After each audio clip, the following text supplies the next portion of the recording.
Hello guys. Hello dear students. कल जैसे कि हमने यूनाइटेड नेशन किया, ठीक है। यूनाइटेड नेशंस ऑर्गेनाइजेशन कल हमने पढ़ लिया। आज हम एक दूसरा टॉपिक, नया टॉपिक लेके आप लोगों के सामने हम आए हैं। वेट, तो आज हम पढ़ लेंगे सार्क। ओके, देखो कभी कभार डायरेक्ट एग्जामिनर डायरेक्टली आपको फुल फॉर्म पूछता है, ठीक है।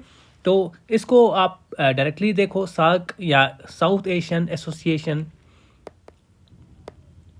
For regional cooperation. ओके, नाम में बहुत कुछ छुपा है। हर एक चीज़ को आप पहले जानने की कोशिश करो कि इसके नाम से क्या क्या हमें चीज़ें निकलती है, क्योंकि अक्सर क्वेश्चन वहीं से हम देखते हैं।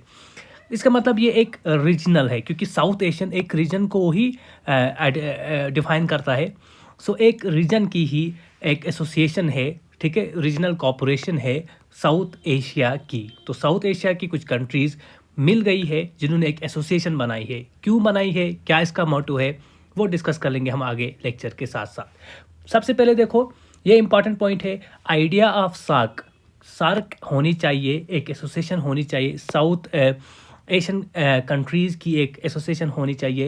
ये किसका आइडिया था? ये ज़ियाउर रहमान का था। बांग्लादेश के प्रेसिडेंट थे, the then president of Bangladesh. 1980 में इसको ये आइडिया आया, ठीक है। तो ये इसी का ही एक हम बोल सकते हैं कॉन्सेप्ट था कि साउथ एशियन एसोसिएशन होनी चाहिए। ओके, सो अब देखेंगे हम टेक्निकल पॉइंट इसमें क्या है।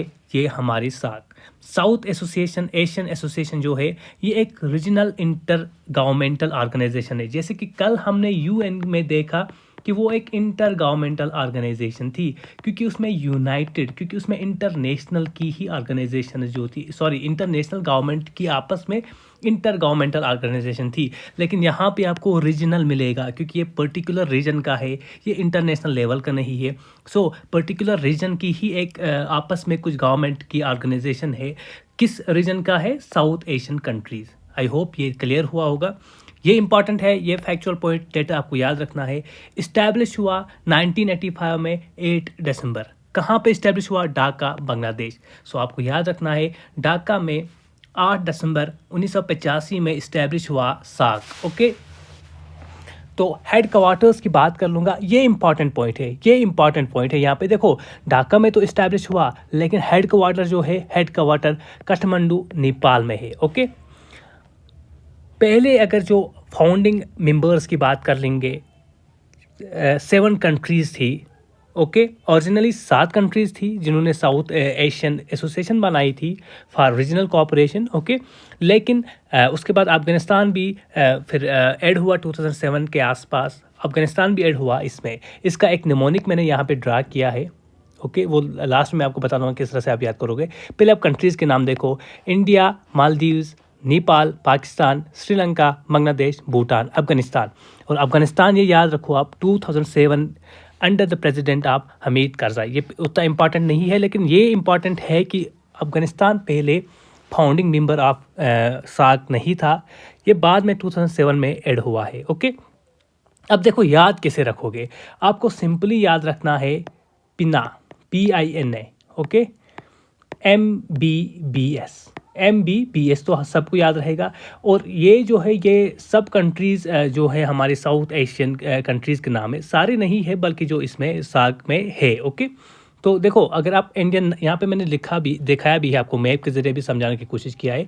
P फॉर पाकिस्तान, इंडिया की नाइबरिंग कंट्रीज़, ऐसे तो इंडिया डिनोट हो ही जाएगा, ठीक है। N से नेपाल है, A से अफगानिस्तान है, M से मालदीव्स, B से बांग्लादेश, B से भूटान और S से श्रीलंका। ये एक निमोनिक से आप याद कर सकते हो। तो आप यहाँ पे एक मैप के ज़रिए भी इस चीज़ को देख सकते हो। पाकिस्तान, अफगानिस्तान, चाइना नहीं है, ये बात याद रखना। कभी कभार पूछा जाएगा एग्जाम में, सार्क के मेंबर्स कौन कौन से हैं, उसमें याद रखो चाइना नहीं है हमारा मेंबर। या तो आप वैसे याद रख सकते हो कौन कौन सी कंट्रीज़ है। अगर वैसे याद नहीं रखोगे तो इंपॉर्टेंटली आप चाइना और म्यांमार को रूल आउट कर सकते हो, क्योंकि ये 2 मेन वो कंट्रीज़ है जो साउथ एशियन एसोसिएशन के हिस्सा नहीं है। ओके, अब देखो क्या क्या कारकर्दगी की इस सार्क ने। अब तो उतना यूज़फुल ये एसोसिएशन रहा नहीं है, क्योंकि बीच में कुछ तसल्स है, वो आगे जाके हम देख लेंगे क्या क्या चैलेंजेस आए सार्क को, क्यों ये अब फंक्शन नहीं कर रहा है उस हिसाब से। ओके, इन्होंने जो सार्क ने एक सैटेलाइट लॉन्च किया लेकिन ये भी इंडिया का ही इसरो के थ्रू ही लॉन्च किया एक सैटेलाइट 2017 में। Okay, first secretary general of the SAARC, ठीक है, सेक्रेटरी जनरल कौन रहा है पहले सार्क का? इट इज़ उबुल हसन बांग्लादेश का। ये क्वेश्चन आ सकता है, डायरेक्टली पूछा जा सकता है। ओके, अभी का जो current secretary general of the SAARC, okay, ये है गुलाम सरवर। एग्जाम से पहले एक बार फिर से चेक कर लेना, ये चेंज हो सकता है, करंट चेंज कभी भी हो सकता है। ओके, अब देखो फर्स्ट समिट कहाँ पे हुई भाई? ढाका में हुई। 7-8 दिसंबर को फर्स्ट समिट हुई सार्क की। 18th समिट जो है ये लास्ट समिट हुई, इसलिए मैंने फर्स्ट और 18th लिखा है। काठमांडू में हुई फ्रॉम नवंबर 26। ये डेट याद रखने की ज़रूरत नहीं है, लेकिन कब हुई? 2014 में हुई और काठमांडू नेपाल में हुई, जहाँ पे सार्क का हेडक्वार्टर है। अब देखो 19th भी 2014 के बाद कोई भी जो सार्क समिट है वो नहीं हुई है, कोई भी समिट नहीं हुई है। क्यों नहीं हुई? क्योंकि 19th जो सार्क है वो एक हर्डल बन गया।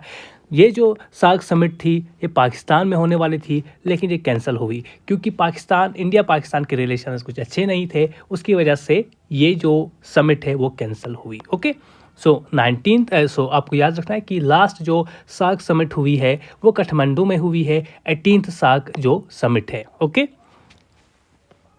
आगे चलेंगे हम। देखो सार्क, ये याद रखना कि सार्क यूनिवर्सिटीज़ भी हम देखेंगे। Established a SAARC university in India में किस नाम से? South Asian university. और कहाँ पे है? न्यू दिल्ली में। ये याद रखो, न्यू दिल्ली में सार्क यूनिवर्सिटी है, किस नाम से? साउथ एशियन यूनिवर्सिटी है। तो ये इंपॉर्टेंट है। ओके, और and also an energy reserve in Pakistan. Okay, अब देखो सार्क यानी कि एनर्जी रिजर्व भी है सार्क का, कहाँ पे है? पाकिस्तान में। अब इसके ऑब्जेक्टिव्स, क्या मोटिव था इसका, क्यों बनाया गया था सार्क को? सिंपली ये 7-8 ऑब्जेक्टिव्स में आपको की पॉइंट्स याद रखने। पहले वेलफेयर को प्रमोट करना। ओके, किनके? People of the south Asia, क्योंकि ये साउथ एशिया इसी रीजन की ही एक ऑर्गेनाइजेशन है। Improve their quality life. Okay, उसके बाद एक्सेलरेट कर लेना इकोनॉमिक ग्रोथ। देखो यहाँ पे आप प्रमोट वेलफेयर याद करो, इसके बाद एक्सेलरेट इकोनॉमिक ग्रोथ याद रखो।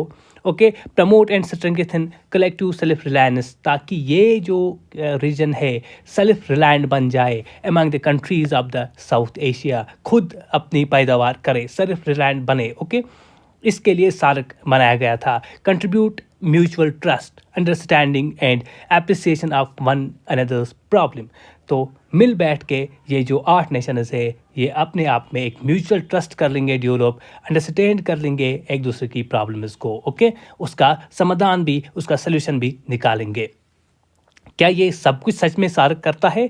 अभी के लिए तो इसका जवाब नो होगा। ओके, उसके बाद प्रमोट, 5th पॉइंट देखेंगे, promote active collaboration and mutual assistance in the economic, चाहे इकोनॉमिक फील्ड होगा, social, cultural, technical and scientific fields. Okay, strengthen cooperation with other developing countries, क्योंकि ये खुद एक डेवलपिंग कंट्रीज का ग्रुप है, ये भी कोऑपरेशन स्ट्रेंथन करेगी with other developing countries. Okay, 7th point is strengthen cooperation among themselves in the international forum, important है, on matters of the common interest. And last पे अगर देखोगे आप, cooperative with international and regional organization with similar aims and purpose. ये simple सी objective से आप याद रख सकते हो, लेकिन यह याद रखो आप प्रिंसिपल आर्गन्स, जैसे कि कल हमने यूएन के प्रिंसिपल आर्गन्स देखे, जैसे जनरल असेंबली होती है, सिक्योरिटी काउंसिल होता है, okay, international court of justice, तो वैसे ही सार्क के भी प्रिंसिपल 2-3 आर्गन्स है, उन पे हम थोड़ा बहुत डिस्कस कर लेंगे। क्या पता क्वेश्चन यहाँ से भी आ सकता है। वैसे ज़्यादा इंपॉर्टेंट जो चांस है, मोस्ट चांस है कि ऊपर से ही, जब अभी तक जो हमने पढ़ा उसमें क्वेश्चन निकल सकता है। चलो अब इस पे भी हम थोड़ा डिस्कस कर लेंगे। Number first is meeting of heads of state और गवर्नमेंट। हेड ऑफ स्टेट या हेड ऑफ गवर्नमेंट के आपस में मीटिंग होती है। ओके, एक आर्गन है ये। Standing committee of the foreign secretaries, foreign secretaries हर एक गवर्नमेंट के, हर एक मुल्क के फॉरेन सेक्रेटरीज की एक स्टैंडिंग कमेटी होती है और सेक्रेटेरिएट होता है। देखो meeting of head of the state की बात कर लेंगे। Meeting of head of the state, जैसे कि हेड ऑफ द स्टेट यहाँ पे इंडिया में अगर बात कर लेंगे प्रेसिडेंट होता है। ओके, या हेड ऑफ गवर्नमेंट, ठीक है, head of government prime minister होता है। So meetings are held at the summit level, summit level पे मीटिंग्स होती है, usually on annual basis. Standing Committee of Foreign Secretaries. Committee provides overall monitoring. इस इन foreign secretaries की standing committee का मतलब क्या है, क्यों बनाया गया है? Committee provides overall monitoring and coordination, determines priorities है, mobilises resources and approves the projects and the financing. Okay, फिलहाल आप याद रखो meetings of states, standing committee of foreign secretaries और सेक्रेटेरिएट. इसमें इंपॉर्टेंट है, सेक्रेटेरिएट में कुछ चीज़ें इंपॉर्टेंट है जो यहाँ पे डिस्कस करनी होगी. SAARC secretariat was established in Kathmandu, जहाँ पे हेडक्वार्टर है. ओके, 16 जैन 1987. ओके, तो ये इंपॉर्टेंट पॉइंट था. और सेक्रेटेरिएट कंप्राइजेस, इसमें it comprises of secretary general, current secretary general जो हमने देखा, ओके, गुलाम सरवर, और 7 डायरेक्टर. ये क्वेश्चन आ सकता है, यहाँ से ये क्वेश्चन बन सकता है कि सेक्रेटेरिएट में क्या क्या कंपोजिशन होती है. सबसे पहले सेक्रेटेरिएट में भाई एक हेड करता है सेक्रेटरी जनरल, उसके बाद उसके साथ होते हैं 7 directors and the general service staff. Okay, secretary general appoint होता है council of ministers on the principle of rotation for a non renewable tenure of the 3 years. Okay, अब सिग्निफिकेंस ऑफ द सार्क, ये आप अगर पढ़ लेंगे यहाँ से भी आप नोट डाउन कर सकते हो, लेकिन मैं आपको इंपॉर्टेंट पॉइंट बताऊंगा कि सिग्निफिकेंस, क्या सिग्निफिकेंस रही है सार्क की. सार्क कंट्री जो है ये सनर्जाइज करता है एक्शंस एज दे हैव काम, क्योंकि इनका साउथ एशिया में आप देखोगे कॉमन ट्रेडिशन है, कल्चर है, ड्रेस है, फूड है, कल्चर है, ठीक है, पॉलिटिकल एस्पेक्ट्स है. और क्या होता है, SAARC nations have problems and the solutions to the problems in common such as poverty, यानी कि सेम जो है इनकी सिचुएशन ऑलमोस्ट सेम है, सभी डेवलपिंग कंट्रीज है. तो इसीलिए ये ग्रुप बनाया गया था कि इसको किस तरह से हम ओवरकम करेंगे, इन ड्रॉबैक्स को, इन प्रॉब्लम्स को किस तरह से, इन चैलेंजेस को किस तरह से हम ओवरकम कर लेंगे. इंटरनल कॉन्फ्लिक्ट्स थे, इंडस्ट्रियल एंड टेक्नोलॉजिकल, बहुत सारी चीज़ें हैं, ठीक है, आपस में बहुत सारी चीज़ें मेल मिलाप खा रही थी साउथ एशियन कंट्रीज़ में. तो इसलिए सार्क ग्रुप को इन बनाया था ताकि इससे किस तरह से हम ओवरकम करें.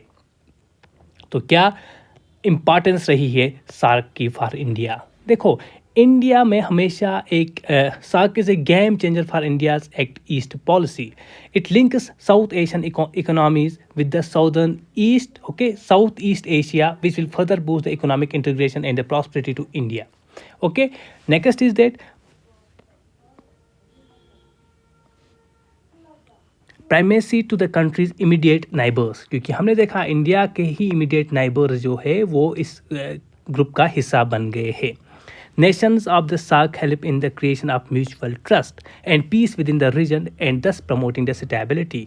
ठीक है, तो इसमें भी इंडिया का बेनिफिट होगा जब स्टेबिलिटी होगी, क्योंकि इसमें अक्सर हम देखते हैं इंडिया पाकिस्तान में या हाँ इंडिया पाकिस्तान में आपस में जो टसल रहता है वो दोनों इस ग्रुप का हिस्सा थे. अगर चाहते तो म्यूचुअल अंडरस्टैंडिंग के साथ ये टसल ख़त्म हो सकता था. सार्क कैन एंगेज नेपाल है, भूटान है, जो इसकी है, ठीक है ना, Sri Lanka in economic corporation and development processes to counter the China का एक OBOR इनिशिएटिव है, उसको काउंटर करने के लिए ये भी एक इकोनॉमिक इनिशिएटिव है, ठीक है. तो श्रीलंका को नेपाल, भूटान, मालदीव्स को इस्तेमाल कर सकता है, एंगेज कर सकता है. Okay, SAARC offers a platform for India. क्योंकि देखो हिंदुस्तान की यहाँ पे एक इमेज रहती है बिग ब्रदर एटीट्यूड. ओके, क्योंकि जाहिर सी बात है हिंदुस्तान की पॉपुलेशन, हिंदुस्तान का इकोनॉमिक अगर हम प्रोग्रेस देखेंगे इन सार्क कंट्रीज़ में सबसे ऊपर रहता है, किंग की तरह रहता है हिंदुस्तान. तो एक ऐसा एटीट्यूड इंडिया को मिलता है. Okay, examination point of view से उतना इंपॉर्टेंट नहीं है लेकिन पढ़ना था. ओके, अब देखेंगे हम चैलेंजेस विद द सार्क. क्या क्या चैलेंजेस रही है सार्क के साथ. पहले ही मैंने बता दिया, relation between India and Pakistan escalated tensions and the conflicts. इसकी वजह से बहुत क्या हुआ, जो हमने देखा 19 समिट भी नहीं हुई जो पाकिस्तान में होने वाली थी. ओके, तो इसके बुरे असरात पड़े सार्क पे. उसके बाद जो frequency of the SAARC meetings अब कम हुई, यानी कि बार बार मीटिंग्स नहीं होने लगी सार्क की.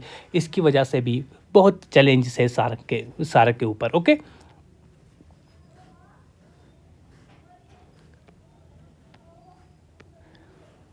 देखो इनकी मीटिंग्स बाइनियल होती है, ओके, 2 साल में एक बार, लेकिन अब चाहिए इनको एनुअली मीट रखना, okay. The energy and resources are diverted due to the broad area of the cooperation, okay. Energy और रिसोर्स डाइवर्ट हो जाता है क्योंकि एक ब्रॉड एरिया कोऑपरेशन का है।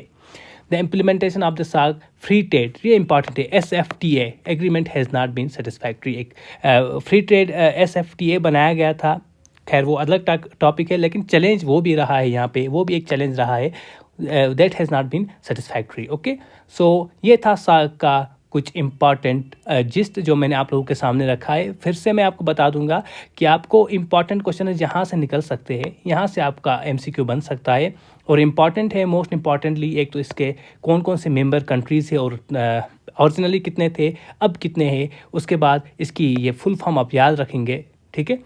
और सार्क का आइडिया किसने दिया था, ये इंपॉर्टेंट, यहाँ से मुझे लगता है MCQ आ सकता है। बाकी इसरो ने लॉन्च किया था, सार्क ने एक सैटेलाइट लॉन्च किया था भाई, इसरो ने मदद की थी, हिंदुस्तान के ज़रिए हुआ था, फ्री, ओके, ताकि वो मॉनिटर कर सके बाकी भी स्टेट जो है, स्टेट्स या मेंबर्स या कंट्रीज़ बोल सकते हो आप, वेदर प्रिडिक्शन वगैरह वो सब चीज़ें, ओके। तो सेक्रेटरी जनरल का भी आप याद रखेंगे, पहला कौन था और प्रेजेंट कौन है। एग्ज़ाम से पहले आपको यही मैं बोलूँगा कि एक दिन पहले जाके चेक कर लेना सेक्रेटरी जनरल कौन है करंट, ओके। तो ये था कुल मिला के सार्क का टॉपिक आज का। Thank you very much, thanks a lot.